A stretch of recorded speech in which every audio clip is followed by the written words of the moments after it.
අයිබෝවන් දරුවනේ. ඉතින් අද මම මේ දාන වීඩියෝ එක මේ කතා බහ කරන කාරණාව වරම්ලාභී, වරම් නොලාභී, ශක්තිලාභී, ශක්ති නොලාභී දේව පහන් යහන් තියෙනා වූ දරුවන්ටම පමණක් කියා කතා කරන මාතෘකාවක් නෙමෙයි. මේක හැකිතාක් හැමෝම අතර ෂෙයා කරන්න. මේක හැකිතාක් සෑම ඔබ හඳුනන අය අතර ෂෙයා කරන්න. වීඩියෝ අවසාන වෙනකම් බලන්න. මේකේ මම කතා කරන්නේ කුමක්ද පිළිබඳව. කිසිදු ආකාරයේ කාම සිතුවිල්ලක් හෝ සමාජ රාමුවේ වැරදි කියලා ලේබල් කරපු මතයක් පිළිබඳවත් තමයි මම මේ කතා කරන්නේ. සත්‍ය යුගයටයි අපි එළඹෙන්නේ. මේ සත්‍ය යුගයේ කතා කිරිය යුතු ප්‍රමුඛ මාතෘකා කතා කරන්නට මේ මොහොතේ ශ්‍රී ලාංකික ජනතාව හීන වෙමින් යන, පෞරුෂයේ හීන වෙමින් යන, ඒ වගේම ශක්තිය හීන වෙමින් යන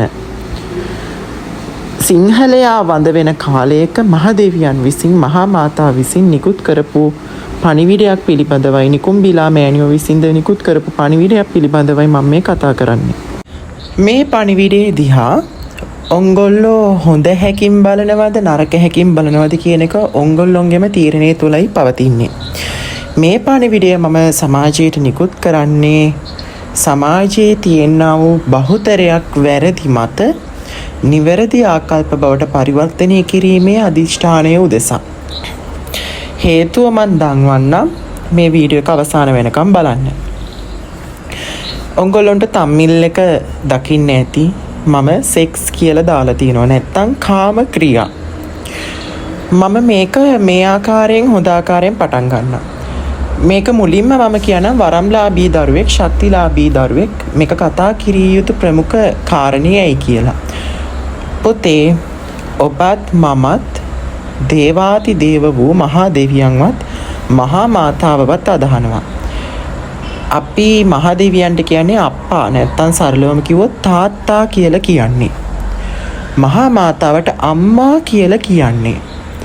තාත්තා අම්මා වෙන්න නම් ඔබත් දූදරු පරපුරේ ඉඳලා වැඩිවියට පත් වෙලා අම්මෙක් තාත්තෙක් වෙනවා නම් ඒ විය හැක්කේ දරුවෙක්ට ජන්මය දුන්න අවස්ථාවේදී පමණයි. ඒ වගේම තමයි පුතේ විශ්වයේ අම්මයි තාත්තයි විශ්වයේ නම් දරුවාට ජන්මය දුන්න අවස්ථාවේදී විශ්වයට අම්මා තාත්තා යන නාමයෙන් ඒ දෙපළ ලැබුවා.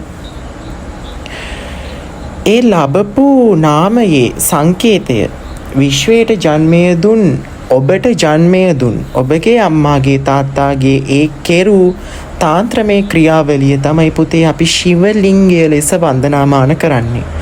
තාත්තාත් අම්මාත් කියන මේ පදවි දෙක. යෝනිය ඔංගොල්ලෝ දැකලා ඇති. රවුම් හැඩයේ යම්කිසි දෙයක් ශිවලිංගයේ තියෙනවා බේස් එකේ. වතුර සමහරක් අය මම දැකලා තියෙනවා මේක වතුර යන්න හදපු එකක් කියලා. විවිධ මත මේක පිළිබඳව නිසි දැනුමක් නැති අය අපි මේකට කියනවා ගෞරී ආසනය නැත්තම් යෝනිය කියලා. අනිත් එක තමයි ඔයගොල්ලන්ට ලිංගය දැක ගන්න පුළුවන්.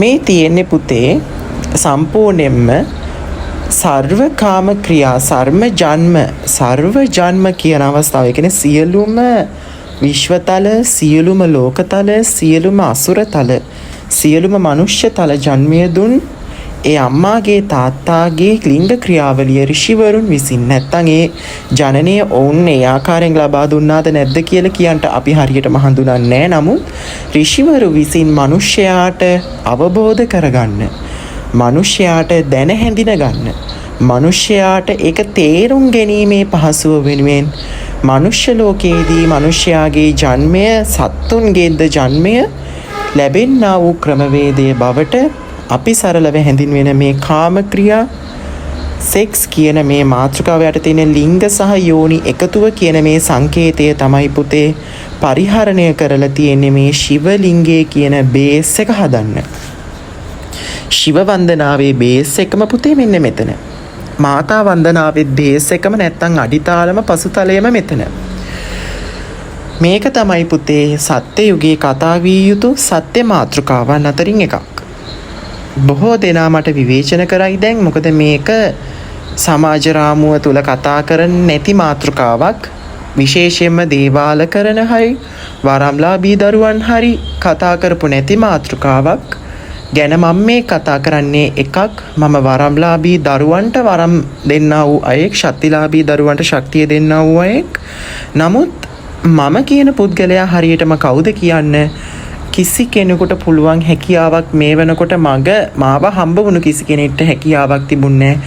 හරියටම ඇත්තටම මම කවුද කියන එක ගැන, මම වරම්ලාභීෙක්ද ශක්තිලාභීෙක්ද කියන එක හරියටම හොයාගන්න ඒ කිසි කෙනෙක්ට හඳුනාගන්න පහසුකමක් තිබුණේ නැහැ. මේ බේස් එක තුල කතා වෙන ලිංගය සහ යෝනිය මොකක්ද මේ? සත්තුන්ටත් මේකමයි පිහිටලා තියෙන්නේ. ඔංගොල දකින්න පුළුවන් මිනිස්සුන්ට මේ යම්කිසි අවස්ථාවක මේ විශ්වය හැදුනා, මැවුණා. ඒ හැදුනේ මැවුනේ මහා මාතාත් මහදෙවියන්ගේත් නැත්නම් අම්මාගේ තාත්තාගේ එකතුවෙන් ශක්තියෙත් ශුන්‍යත්වයේත් එක්හසු වීමෙන් මේ සැකසුනේ. ශුන්‍ය වෙන්න යමක් අවශ්‍යයි, ඒ අවශ්‍ය දේ පරිපූර්ණ වෙන්නයි මේක සැකසුනේ. ඒකත් අඳුනා ගමන් මෙහෙම කිව්වට ඒක හොයාගන්න, හඳුනා ගන්න ඔබට ගොඩක් කල් යන බව මන් දන්නවා. බලන්න පුතේ, ලිංගය සහ මාතෘ යෝනිය කියන මේ දෙක ඔංගොලොන්ට හිතන්න පුළුවන්, තර්ක කරන්න පුළුවන්. මිනිස්සුන්ගේ අතපය 4 සත්තුන්ගේ අතපය 4ට වඩා වෙනස්. ඒ වගේම මිනිස්සුන්ගේ ඇස් මුහුණ පිහිටලා තියෙන විදිහ, ශරීර පිහිටලා තියෙන විදිහත් සත්තුන්ගේ, බල්ලන්ගේ, පූසන්ගේ, සිව්පාවන්ගේ, බහුපාවන්ගේත් වෙනස්. ශාකවලත් වෙනස්. නමුත් ඒ හැම දෙයකම පුරුෂ සහ ස්ත්‍රී කියන එක ભેදයක් නැතුව එකක් බවට පරිවර්තනය වෙලා තියෙනවා. ඒ කියන්නේ ස්ත්‍රී ලිංගෙත් පුරුෂ ලිංගෙත් කියන එකේ හැමෝටම ભેදයක් විරහිතව, සත්ව මනුෂ්‍ය කිසිදු ભેදයක් විරහිතව ලැබිලා තියෙන ආකාරය ඔංගොල්ලන්ට දකින්න පුළුවන්.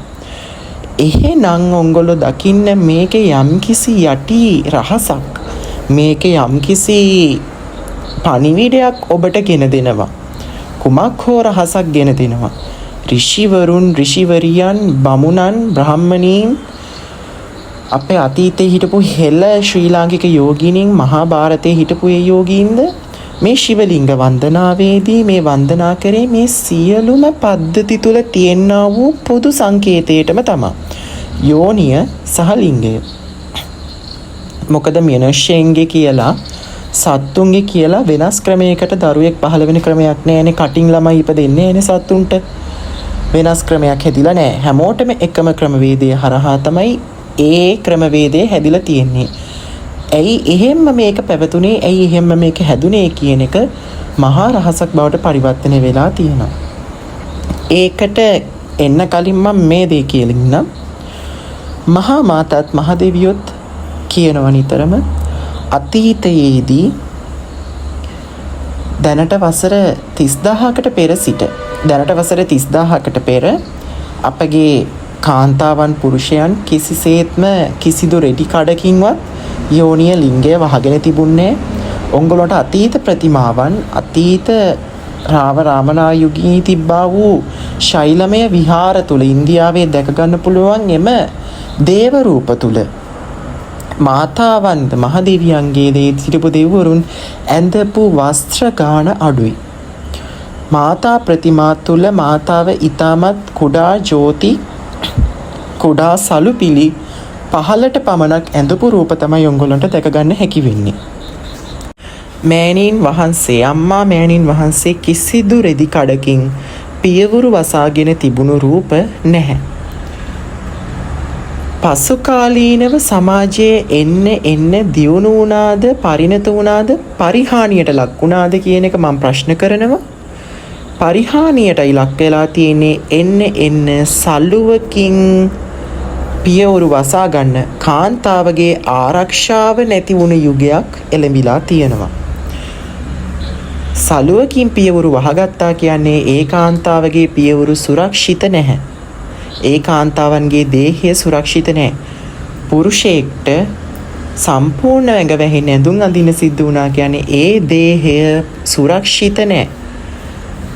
අතීතයේ දැනට වසර 30000කට පෙර සිටි කාන්තාවන් යුග පුරුෂයන් යුග යෝගිනියන් යුග කාන්තාවන් වස්ත්‍රාභරණ ආභරණ ඇන්දා නමුත් වස්ත්‍ර තුළ එතරම් සිටියේ නෑ කිමද කිසි අයෙක් කිසිවෙක් දිහා බලන්නේ කාමික ඊර්ෂ්‍යාවකින්වත් මේ දේහය සමග මාහට කාම සංසර්ගයට අවශ්‍යයි කියන කාමුක ඇරියස් එක කවර් කිරීමේ අදහසකින් නෙමෙයි.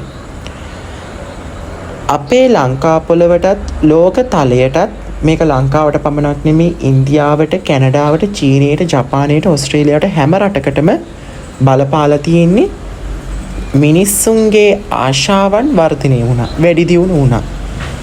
මනුෂ්‍යයාගේ දේහය ආරක්ෂා කරගන්නට උවමනාවන් ආරක්ෂාවක් අවශ්‍ය වෙන්නේ ප්‍රශ්නයක් තියෙන තැන. චෝදනාවක් හෝ යම්කිසි කරදරයක් තියෙන තැනක තමයි අපිට ආරක්ෂාවක් අවශ්‍ය වෙන්නේ. ඒ ආරක්ෂාව අවශ්‍ය වෙන්නේ කියන්නේ මනුෂ්‍යයාගේ දේහයෙන් කරන්න පුළුවන් වැඩ අපමණයි කියලා මිනිස්සු දැනගන්න ආශාවන්ගේ ආශාත්මක භාවය ආශාවන්ගේ කාමුක භාවය තද වෙන කාන්තාවගේ ජීවිතය දේහය ආරක්ෂා කරගන්න සිද්ධ වුණා. පුරුෂයාට පුරුෂයාගේ ජීවිතයේ දේහය ආරක්ෂා කරගන්න සිද්ධ වුණා. මේ හේතුන් පාදක කරගෙන මේ හේතුන් මත ආරක්ෂාව වෙනුවෙන් වසාගත් යෝනියද ලිංගයේද සලු කඩකින් ආරක්ෂාව වෙනුවෙන් වසාගත්තා. නමුත් වර්තමානය වෙනකොට අද අපි ඉන්න මේ 2025 වසර වෙනකොට යෝනියත් ලිංගයත් ආරක්ෂාව වෙනුවෙන් නෙමෙයි වසාගෙන තිබෙන්නේ රෙදි කඩකින් ලැජ්ජාවටයි. ලැජ්ජාවක් ඇති වෙලා තියෙනවා යෝනියත් ලිංගයත් කියන මේ දෙක පාදක කරගෙන. අපි ඇහුවොත් කාගෙන් හරි පුරුෂ ලිංගය කියන වචනය බස් එක කිව්වොත් හැමෝම ඊය අපෝ අර මොකක්ද දරහපු ප්‍රශ්නය ජරාවක් කියන අවලං සිතුවිල්ලෙන් තමයි පුතේ හැරිලා බලන්නේ. යෝනියක් කියන වචනය අපි කිව්වොත් හැමෝම හැරිලා බලනවා මේක දිහා. හාපෝ මොකද්ද මේ කිව්වේ? අයියෝ මොකද්ද කියලා අති ජරා විදිහට නැත්තම් හිතන තත්වයකට මේක පරිවර්තනය වෙලා තියෙනවා. මතක තියාගන්න ඔබ යෝනියටත් ලිංගයටත් ශිව ලිංගය කියන මේ සම්පූර්ණ රූපයට නිග්‍රහ දෙනවා කියන්නේ එතන තමයි ඔබගේ විනාශයේ ප්‍රථම අඩිතාලම ඔබ සකසා ගන්නා වූ ස්ථානය. ඔබගේ ජන්මයටත් ණයයි කියලා මතක තියාගන්න. ඔබගේ උපතටත් ඔබ ණයයි. ඔබගේ උප්පත්ති ක්‍රියාවලිය අද ඔබ සැප විඳිනවා නම් ඒ උප්පත්ති ක්‍රියාවලියටත් ඔබ ණයයි. බුදු කෙනෙක්ටත් ඔබ අත වඳින්නා වූ චෛත්‍යවල තැන්පත් වෙලා තියෙන බුදු පියාණන් වහන්සේගේ ධාතුන් වහන්සේලා දන්ත ධාතුන් වහන්සේලා ශ්‍රී උත්තම ධාතුන් වහන්සේලාත් එදා සැකසුනේ මහා මායා දේවියගේ සුද්ධෝදන මහරජුරුවන්යන් වහන්සේගේ මේ කියන උත්තම ක්‍රියාවලිය හින්දාම තමයි කියලා ඔබ මතක තියාගන්න. දැන් මම මේ කතා කරන මාතෘකාව සමාජ රාමුවට ගොඩාක් වැරදි වෙන්න පුළුවන්. නමුත් මේක කතා නොකරොත් මගේ අතින් ඉෂ්ට විය යුතු එක වගකීමක් ඉෂ්ට නොවෙනවා. මම ණය වෙනවා මේ ලංකා පොළවටත් විශ්වයටත්. මේ ක්‍රියාවලිය ජරාවක් වන්නේ කෙසේද පුතේ? මේක තමයි පුතේ ශක්තිලාභී දරුවෙක්වත් වරම්ලාභී දරුවෙක්වත් වරමත් ඔබේ කිසි හැමදේම පැත්තකින් තියන්න. ඔබ දේව දරුවෙක් නම් දේවත්වය තුල ඔබ හිට ගන්න ඕන නම් මේ දේවල් නොදැනගෙන ඒ දේවත්වය තුල සිට ගන්න බැහැයි කියන එක මං හෘදයේ ගෙන දෙනවා. ඉලක්කගත කරලා ඔබට ගෙන දෙනවා. කිමද උතුම් වූ ආදි මාතාවන් ආදි පියාණන් වහන්සේත් මේ කියන කාර්යයේ යෙදීමෙන් තමයි උන්වහන්සේලා මේ විශ්වයේ ජන්මය මේ ලිංග ස්වરૂපය යෝනි ස්වરૂපය තන්ත්‍ර විද්‍යාව තන්ත්‍ර යාන දක්ෂිණ කාලී මහා කාල් පංචමකර මේ හැම දෙම මේ ක්‍රමවේද හැම දෙම ගෙනත් දුන්නේ ජන්මය ජනනය කියන මේ සරල පහසු මාතෘකාව ගැන කතා කරලා. මේක වැරැද්දක් නෙමෙයි. ආරක්ෂාවට රෙදි කඩකින් වහා ගැනීමනේ වහාගත් එක හරි කියමුකෝ. ලැජ්ජාවට රෙදි කඩකින් වහගන්නේ මොකටද? ලැජ්ජ වෙන්න මේක කුණු ගොඩක්ද? මේක කුණු හරපයක්ද? මේක කුණු හරපයක් බවට පරිවර්තනය කරගත්තේ අපේ ලංකාවේ බහුතරයක් පමණි. මම පිට රටවල් වල ඉන්න ඇවිදලා තියෙන කෙනෙක් විදිහට, ඒ වගේම වසර ගාණක් ජීවත් වෙච්ච කෙනෙක් විදිහට මම හිටපු රටේ ජනතාව අතර වුණත් යෝනියක් පීනස් කියලා කියන්නේ, ලිංගයකට පීනස් කියලා කියන්නේ, යෝනියකට වැජයිනා කියලා කියන්නේ, මේ නම් දෙක කතා කරා කියලා කිසි කෙනෙක් හැරිලා බලන්නේවත්, කිසි කෙනෙක් කහටක් ඇති කරගන්නේවත්, කිසි කෙනෙක් ජරා සිතුවිල්ලක්වත් ඇති කරගන්නේවත් එහෙම වාතාවරණ නැහැ. ඒ නැත්තේ මේක අතපය වගේම විශේෂ වූ ශරීර අංගයක්, ආරක්ෂා විය යුතු ශරීර අංගයක් මිසක් ලැජ්ජ විය යුතු ශරීර අංගයක් නෙමෙයි.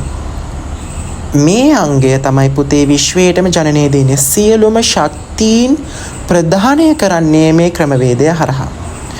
ඔබගේ ශක්තිය, අපි හැමෝටම ශක්තිය තියෙනවා. අපි හැමෝම ශක්තිලාභී දරුවන්. මේ විශ්වයේ සිටිනා වූ 100%ක් ළමයි ශක්තිලාභී දරුවන්. මොලයක් පිහිටන්නේ ශක්තිලාභී දරුවන්ට. මොලේ කියලා කියන්නේ ශක්තිය වැඩ කරන ප්‍රමුඛ මාත්‍රය සහස්‍රා මණ්ඩලයේ සහස්‍රා චක්‍රය. ශක්තිලාභී දරුවෝ කියලා මේ ලෝකේ අමුතු දරුවෝ කොට්ටාශයක් නැහැ. මෙතන ලංකාවේ මිලියන ගාණක් ජනතාව ඉන්නවා, ඉන්දියාවේ බිලියන ගාණක් ජනතාව ඉන්නවා. මේ ලෝකේ ඉන්නවා බිලියන 7ක් ජනතාව. මේ හතම ශක්තිලාභී දරුවන්. කිමද මේ හැමෝටම මොලය කියන කුණ්ඩලිනී චක්‍රය හැමෝටම පිහිටලා තියෙනවා.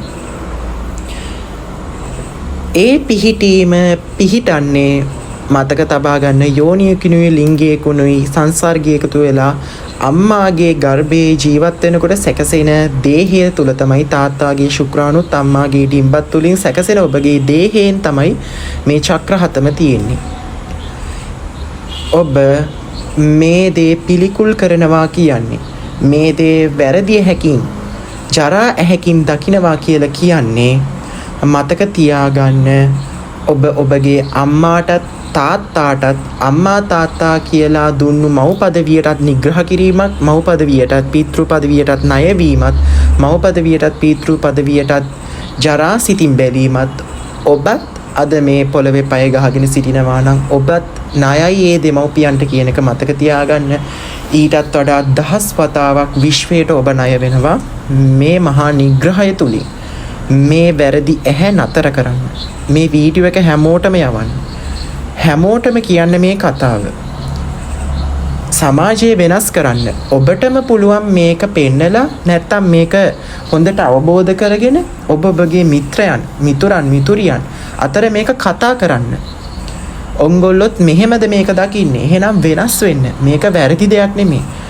අපි පුතේ අපිවත් කතා කරලා මේක හරි ගැස්වේ නැත්තම් කවදාක්වත් ලංකාවට ගොඩ ඒමක් නැහැ. මේ වෙනකොට ලංකාවේ සිංහලයා, ශ්‍රී ලාංකික රුධිරය සහිත සිංහලයා වඳ වීගෙන යන ජාතියක් බවට පරිවර්තනය වෙලා තියෙනවා. ජනශූන්‍ය වෙලා තියෙනවා. අපේ කාන්තාවන්ට දැනට වසර ගානකට පෙර දුටුගැම රජතුමාගේ කාලයේ තමයි මම මේ අවසාන ප්‍රවෘත්ති ආසන්නයේ දකින්නේ. මගේ ඇස් දෙකටම බුලතාගේ කාන්තාව පඩිපෙලක් හැදුවා. ගල් පඩිපෙල් හදන්න පුළුවන් ගෑනු ලංකාවේ හිටියා. අපේ ලාංකික සිංහලයන්ගේ දේහ අඩි 7ක් වැනි උස ප්‍රමාණයකට උස් දේහ සහිත පුරුෂයින්, උස් දේහ සහිත කාන්තාවන් සිටිය රාමරාවනා යුගයේදීත්. විශාල දේහ තිබුණේ. ඊටමත් උසයි. එන්න 2025 21 වෙනි සියවසෙන් 22 වෙනි සියවසට යන කාලේ, මේ කාලය වෙනකොට අපේ සිංහලයාගේ උස එන්න අඩු වෙලා තියෙනවා. හැබැයි මේක අඩු වෙනකොට මම දැකලා තියෙනවා නයිජීරියානුමන්, මම ඒ රටවල් වල ගිහිලා තියෙනවා. ඔවුන්ගේ කාන්තාවන් මම පොදුවේ කියන්නම්, බස් එකක් කෑලි කඩන්න පුළුවන් කාන්තාවෝ ඉන්නවා, බ්ලැක් ඇමරිකන් නයිජීරියානු. ඒ වගේ අත්දැකීම් මට බොහෝ තියෙනවා. මොකද මං කැනඩාවේ ඉන්නකොට මගේ පාසලේම වැඩි හරියක් හිටියේ නයිජීරියානුවන්. ඔවුන්ගේ කාන්තාවන්ගේ ඒ කාන්තාවන් දිහා මම ඔලුව උස්සලා බලන තත්ත්වයේ තමයි ඉන්නේ. මමත් ටිකක් උසයි. මම උස වෙලත් මගේ දරුවෝ දන්නවා මගේ උස. මේ ශිෂ්‍යෝ මේ පීඨේ ඉන්න. මමත් ඔලුව උස්සලා බලනවා කැනඩාවේදී නයිජීරියානු කාන්තාවන් සහ පුරුෂයන් දිහා. කිමද? ඔවුන්ගේ ඒ වගේ මේ කැනඩාවේ සිටින කැනඩියානුවන්, ඇමරිකානුවන්, ඉරාන ජාතිකයින්, ඉන්දියානු ජාතිකයින්ද ඒ තත්ත්වේ ඉන්නවා. අපේ ලංකාවේ තමයි එන්න මේ කොට ඒ කියන්නේ අපේ උස භාවය අහිමි වීගෙන යනවා.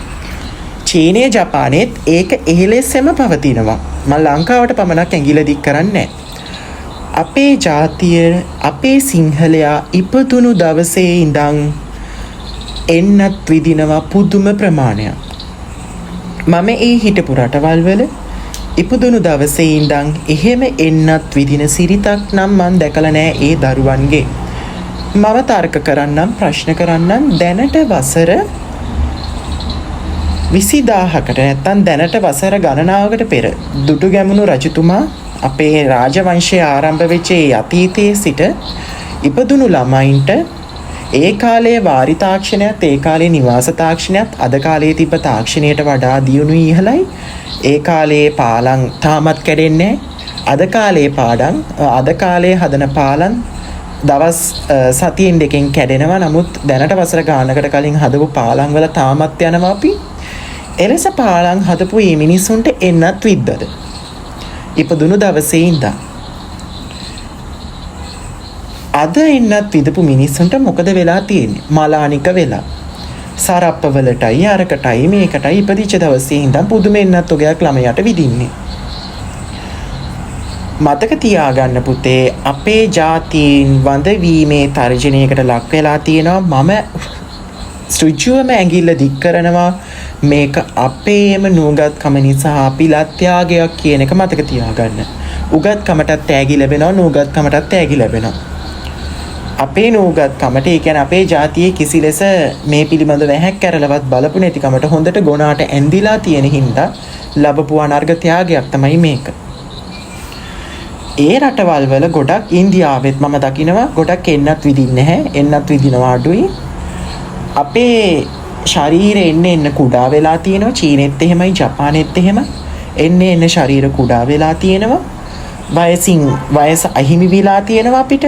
වයස අවම වෙලා තියෙනවා.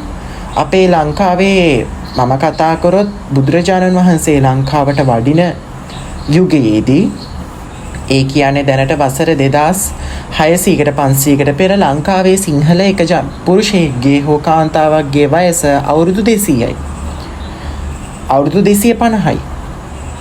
එලෙස ආයුවින්ද අපේ වයස මේ වෙනකොට අවුරුදු 80ක් 60ත් අනාගතයේදී 40ත් 50ත් 30ත් 20ත් 10ත් දෙකත් කියන තත්වයට බහින්න කලින් මම මේ කියන කතාව හොඳට අහලා සමාජයක් වශයෙන් වෙනස් වෙනවා නම් එතන තමයි පුතේ අනර්ගතම ත්‍යාගය ඔබට හම්බ වෙන්නේ. මේක අහලා එක්කෙනෙක් වෙනස් වුණත් මම මහා මාතාවට ප්‍රශංසා කරනවා. එක්කෙනෙක් හරියම් මේ මම වෙනස් කරා මගේ කටින් කියපු වචන ටිකකින් කියලා. ඒ මට හොඳට ඕම ඇති. මේ පණිවිඩය හොඳින් අහන්න. අපේ ජන්මේදීම අපි වැරද්දක් ඇති කරගෙන තියෙන්නේ. අපි අපේ සිංහලයාගේ පවුලක බැලුවොත් දරුවෝ නැහැ. අපේ කාන්තාවන් දරුවෝ හදන්නේ නැහැ. නමුත් ජාතිය ගැන ලොකුවට කතා කරනවා අපිට එහෙම හදන්න වාතාවරණෙත් නැති කරලායි තියෙන්නේ. අපේ රටට කරුමෙට පහළ වෙච්ච යම්කිසි බලවේග ගණනාවක් මේ රට පාලනය කරනවා. ඒ අය වසර ගානක් අපට කරපු මේ මහා භර්ජන හින්දා අපේ ලංකාවට විදේශ ශක්තියින් වලින් කරපු මහා බලපෑම් අසල්වැසි රටින්ද විවිධ රටවල් වලින්ද අපිට කරපු මහා බලපෑම් හින්දා බමුණු මත ලංකාවට රැගෙන ආපු හින්දා අපේ ජාතිය පරිහානියට පත් වෙලා තියෙනවා. ලිංගික ක්‍රියාවලිය උත්තම මාතෘ පීතෘ පදවිය ලබන්නා වූ ලිංගික ක්‍රියාවිරිය ජරා ක්‍රියාවක් අවලං වැඩක් කුණු ගොඩක් බවට දැකීමේ ඇහැක් අපිට නිම කරාට ඒ ජාතීන් අද තවමත් ඔවුන්ගේ ජාතීන් ඇතුලේ ඒ ක්‍රියාවලියට වන්දනා කරන බව ಭಾರತೀಯ දර්ශන ගොඩක් ලංකාවට ආවා. බමුණන් ලංකාවට ආවා. බමුණු මත ලංකාවට ගොඩක් ආවා. බමුණන් විසින් ලංකාවේදීත් කුල ભેදය ඇති කරා. කුලයන් වෙන් කරා. කුල ભેදය ඇති කරලා කුලයන් වෙන් කරලා ජන්මයට දුන් ඉඩ අහුරලා ජන්මේ නැති කරලා උප්පත්තිය නැති කරලා ඔවුන් ලංකාව විනාශ කරාට ඔවුන් පැමිණි ಭಾರತ දේශයේ නම් මේ ලිංගික ක්‍රියාවලියට මල් තියලා වඳින්නේ. අපිට කන්න දීලා තියෙන ටොෆියයි එංගොල්ලෝ රස බල බල කන ටොෆියයි දෙකක් කියලා මතක තියාගන්න. මේ රැවටිල්ලෙන් මිදෙන්න. මේ විශ්වයේ ජනනය වුණු ඒ උතුම් ක්‍රියාවට නිග්‍රහ කරනවා කියන්නේ ඔබ මහා මාතාටත් මහ දෙවියන්ටත් ඔබව හැදූ වැඩූ දෙමව්පියන්ටත් නිගා කරනවා හා සමාන වැඩක්. මේක වැරදි දෙයක් නන් නෙමෙයි. මේ මාතෘකාව තමයි තන්ත්‍ර විද්‍යාවේ තියෙනා වූ ප්‍රමුඛ මාතෘකාව. විශ්වයේ ජන්මය ජනනය විච ආකාරය. මේක ආශාවක් හින්දා කියලා යටපත් වුණාද? ආශාවන් මිනිසුන්ගේ වැඩි වෙච්ච හින්දා මේක අවම කිරීම සඳහා මෙවන් ක්‍රමවේද ගෙනාවාද කියන එක ප්‍රශ්න කරනවා මම. එලෙස ගෙනාවත් ලංකාවට ඒකෙන් සිද්ධ වුණේ විය යුතු අසාධාරණම වැඩේ කියන එක මම හෘදයේ තරයේ ප්‍රකාශ කරනවා. හෘදයට එකගව ප්‍රකාශ කරනවා. කිමද ලංකාව මේ මොහොතේ මේ බලපාලා තියෙන දේ අපේ ජනතාව ශුන්‍ය වෙලා, අපේ ජනතාවගේ ශක්තිය නැති වෙලා මහලොකු අක්කා කියන මහා යෝගිනිය ගැන කතා කරනවා. ඒ යෝගිනිය ඉතාමත් උස ඇති හැඩි දැඩි දේහධාරී පුරුෂ දේහයක් සහිත කාන්තාවක්. ඒ කාන්තාව වැනි කාන්තාවෝ අද කොහෙද? විහාර මහා දේවි වැනි කාන්තාවෝ අද කොහෙද? බුලතාගේ කාන්තාව කොහෙද? ඒ කාන්තාවෝ ඉන්නවද? ඒ කාන්තාව ගල් පඩිපෙල් බඳින්න පුළුවන් ගෑනු ලංකාවේ ඉන්නවද? ඒ ශක්තියේ අන්තාක් දුරට හරි තියෙන ගෑනු මන් දැකලා තියෙනවා වාසනාවකට ලංකා පොළවේ. එලෙස ශක්තිය අපේ හීන වෙන්න. මොකද මේ ලෝකයේ අනිත් කිසිදු ජාතියකට නැති දේහමය ශක්තියක්, දේහධාරී ශක්තියක්, ශක්තිමත් දේහ අපේ ලංකාවේ තියෙනවා. මම බැලුවොත් බ්ලැක් ඇමරිකන් නයිජීරියන් ඒ ගෑනුන්ගේ පිරිමින්ටත් වඩා ශක්තිය 100,000 ගුණයකින් ඇත්තු උස්සන්න පුළුවන් තරම් ශක්තියක් තිබ්බ පුරුෂයින් ලංකාවේ ඉඳලා තියෙනවා. දැන් නැති වුණාට මන්තරයේ කියනවා දසමහා යෝධයන් වැනි මහා ශක්තිලාභීන් ඉඳලා තියෙනවා. ඒ සියල්ලම ශක්තියින්. ඒ ශක්තියින් අවම කරා. ඒ ශක්තියින් අපෙන් නැති කරා. කිමද දන්නවා? ශක්ති මාතාව නැත්තම් නිකුම්බිලා මෑණියෝ ආදි මාතාවගේ ධර්මය, දර්ශනය, වන්දනාව නැති කරපු තැනේ ඉඳන් අපේ ලංකාව වැටෙනවා. එම මොහොතේ ඉඳන් අපේ ලංකාවේ ජනතාවගේ ශක්තිය ශුන්‍ය වෙන්න පටන් ගත්තා. මේ මහා කොඩි විනේ මිදෙන්න, ආදි මාතාව වන්දනා කරන්න, ශක්තිය ලබන්න, නිග්‍රහ නොකරන්න, සාමකාමී ඇසෙන් බලන්න පුතේ. මේ මාතෘකාව පිළිබඳව මම මේ වීඩියෝ එකෙන් නතර කරනවා. සැමටම ස්වස්ති සිද්ධ.